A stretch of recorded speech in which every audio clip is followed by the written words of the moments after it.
पत्ता गम दूध के दे काम कर जवानी फिरे पीकते बैरिया ठीक दे पैसा ते दूध चार ते आज तक लोगे फट्टे पार। अरे बाप रे।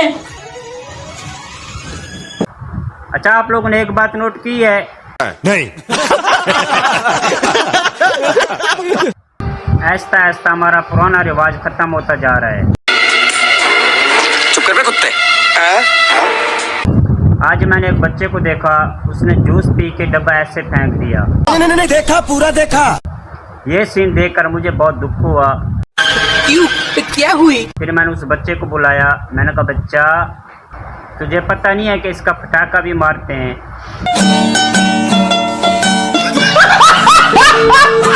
आज के बच्चे प्यार में पागल हैं।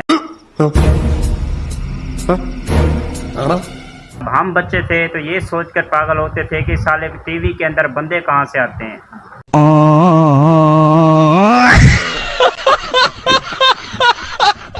अमीर लोगों की सहेलियां मैं दुनिया छोड़ दूंगी सजना, पर तुझे नहीं। क्या बात है सर, क्या बात है सर, क्या बात, ये बात है। हमारे वाली तुम मर क्यों नहीं जाते? रथ चाहिए क्या औरत को? किसी गाड़ी के नीचे आ जाओ। कोई आपसे प्यार क्यों करेगा?